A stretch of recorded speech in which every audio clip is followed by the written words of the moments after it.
Okay, hello. I'm just studying for my biochem exam and I came across glycolysis. So I just want to explain it very quickly and get it out there for people, okay? Glycolysis is basically broken down into glyco, which stands for sugar, and lysis, which splits apart, okay?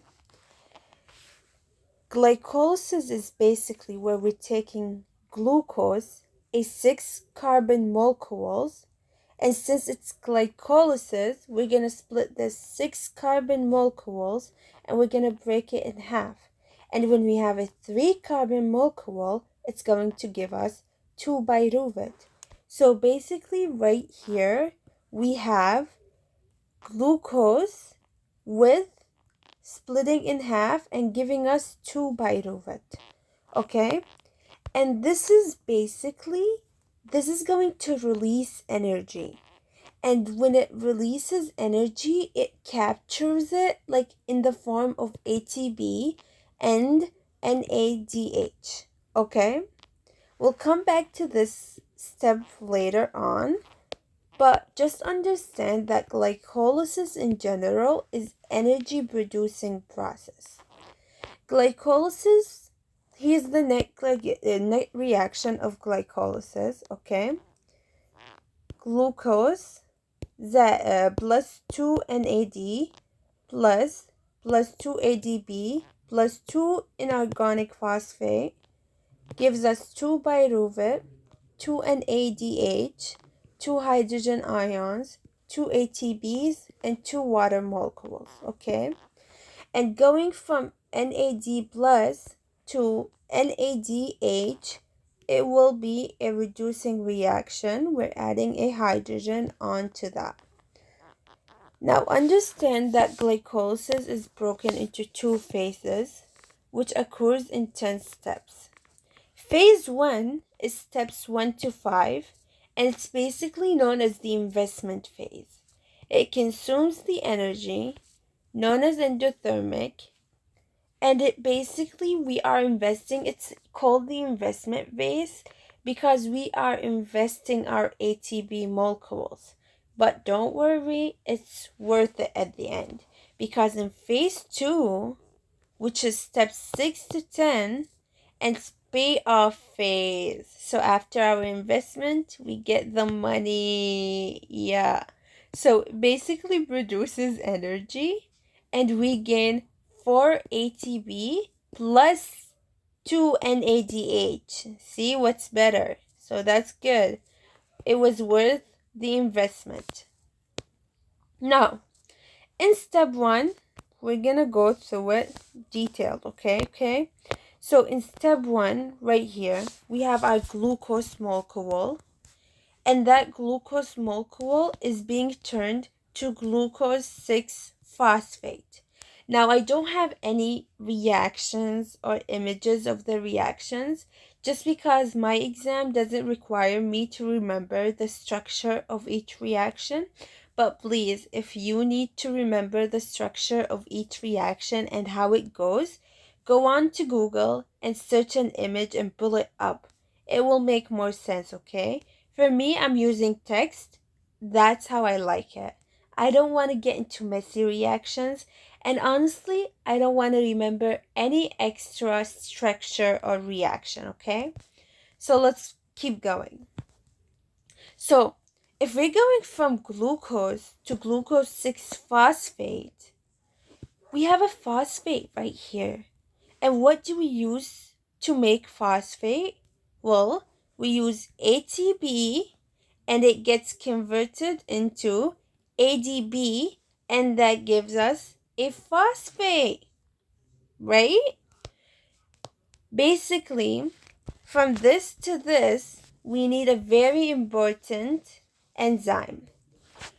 When we go and phosphate, like from a molecule to phosphate, it's called phosphorylation, and we use an important enzyme called kinase for phosphorylation.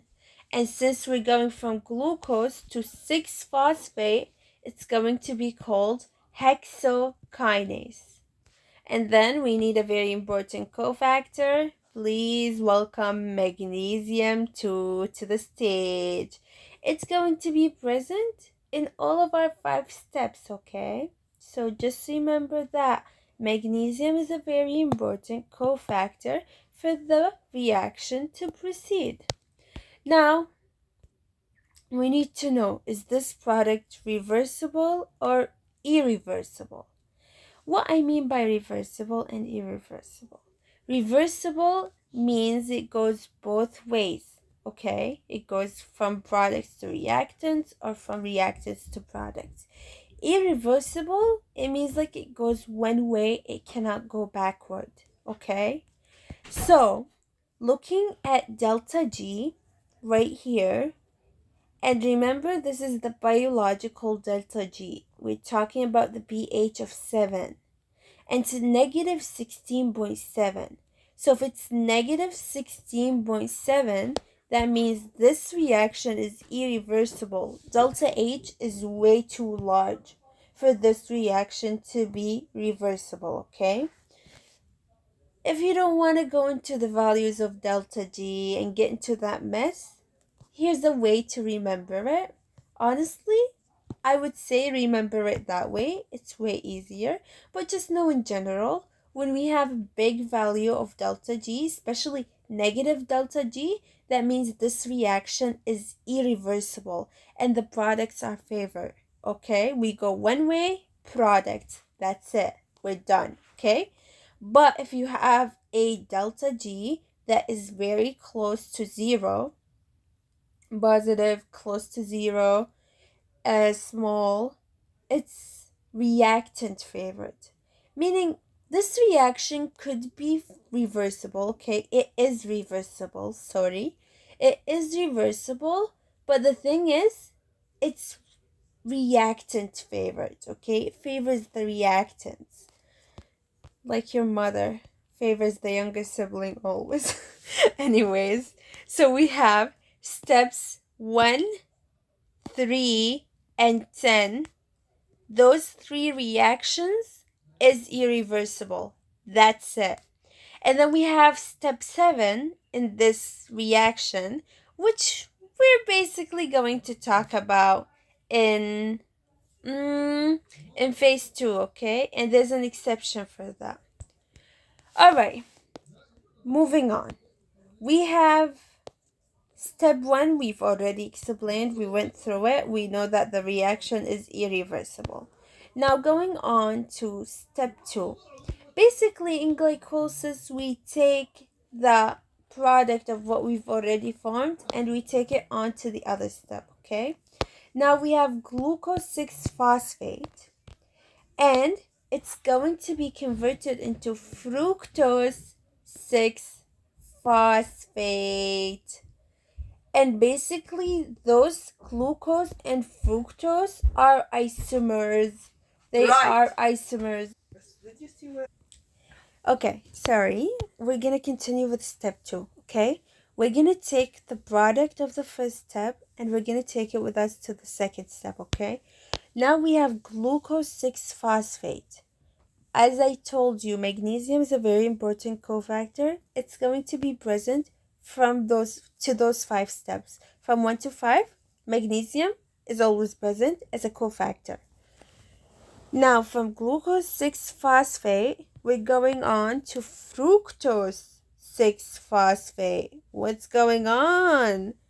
Wait, I've already explained that step. Okay, so we're going to take fructose 6-phosphate and then we're going to go to fructose 1,6-biphosphate. Biphosphate means we have 2 phosphorylations now. Like we have another phosphorylation going on. And we said to phosphate something, what do we need? We need ATP being converted to ADP. That gives us phosphorylation. Now, if we're going from fructose to the same thing, fructose, but now we're adding another phosphate group, then what do we need? Yes, we need an enzyme called kinase.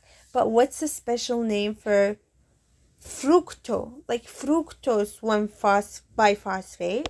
Well, we're going to call it phosphofructokinase, known as BFK1, okay?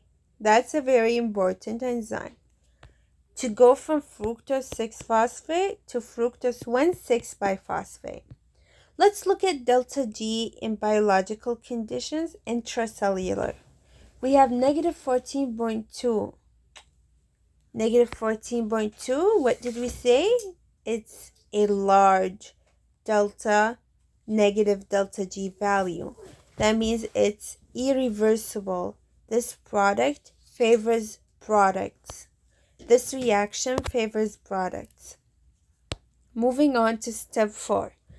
In step 4, ignore this. We're going to talk about this later on. But understand that in step 4, as I said, we're taking the product of the previous step. We're taking it to the next step. So now we have fructose 1,6-biphosphate. It's being converted to DAB and G3B, okay? So if we have DAB and G3B, that means we're converting it to, we need an enzyme called aldose right here. And let's look at the reaction for this. Delta G is positive 23.8, indicating that this reaction is actually reversible. Step 5, we're taking the DAB and we're using triose okay, let me get my laser pointer right here before I make a mess.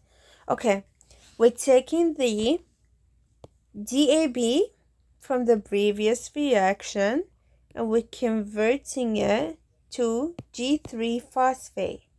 DAB and G3-phosphate are isomers. What does that mean? We're going to use an enzyme called isomerase. But which enzyme exactly? We have a phosphate in the word, right?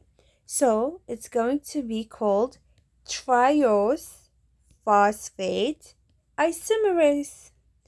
That's phase 1 for the reaction of glycolysis. And I'm going to continue in phase 2, but that's going to be a part 2, okay? I promise you, it gets easier. You don't have to worry about it. Because when we go forward in the other steps from 6 to 10, we are basically doubling everything. Since we're taking DAB, we're turning it into G3B, okay? And now we have 2 molecules. We have the previous molecule right here from step 4, and then we're making another molecule in step 5 from the ADB. See? So I'll go through steps 6 to 10, and then that would be the glycolysis reaction. You don't ever have to worry about memorizing it. Just focus on understanding it. All right. You guys have a good day. Thank you for listening.